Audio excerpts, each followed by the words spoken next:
আজকের recipe chicken ঝাল কদম। আমার এই চিকেন ঝাল কদমের শর্ট ভিডিওটা দেখে তোমরা অনেকেই বলেছিলে লং ভিডিও দিতে, তাই আজ আমি এই রেসিপিটি নিয়ে চলে এসেছি। কিছুই না, এর জন্য প্রথম লাগবে চিকেন কিমা। আমার কাছে বোনলেস চিকেন ছিল, সেই চিকেনটাকে আমি মিক্সিতে গ্রাইন্ড করে এটাকে কিমা বানিয়ে নিয়েছি। আপনারা চাইলে দোকান থেকেও কিমা বানিয়ে নিয়ে আসতে পারেন। এবার আমি এর জন্য গাজর ছাড়িয়ে নিচ্ছি, গাজরটাকে গ্রেট করে নেব।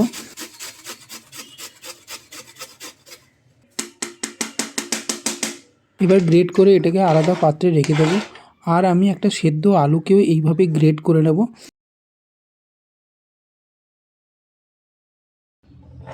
এরপর এটাকেও একটা আলাদা পাত্রে এক সাইড করে রেখে দেবো। আচ্ছা, এর জন্য লাগবে পেঁয়াজ। এই পেঁয়াজটাকে আমি একদমই ছোট ছোট করে চপ করে নেব। এরপর নেব ধনে পাতা।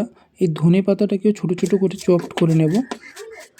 এগুলো এবার সঙ্গে আছে বাঁধাকপি। বাঁধাকপিকেও আমরা আস্তে ছোট ছোট করে চপ করে নেব, যাতে বড় টুকরো না থাকে।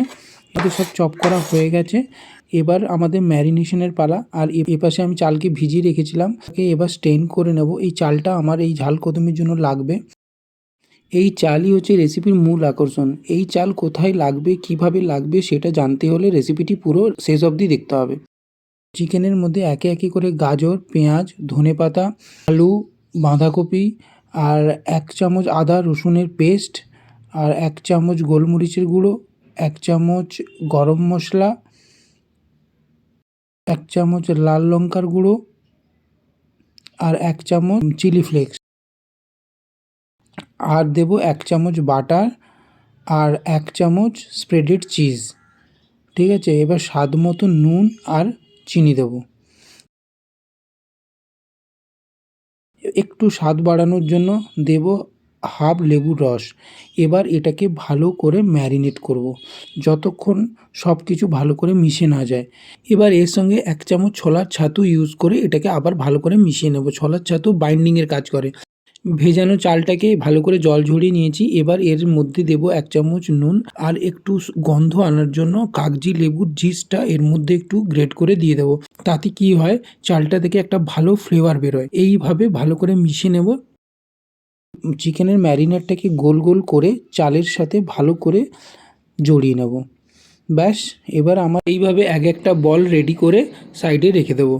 আমার বল রেডি করা হয়ে গেছে।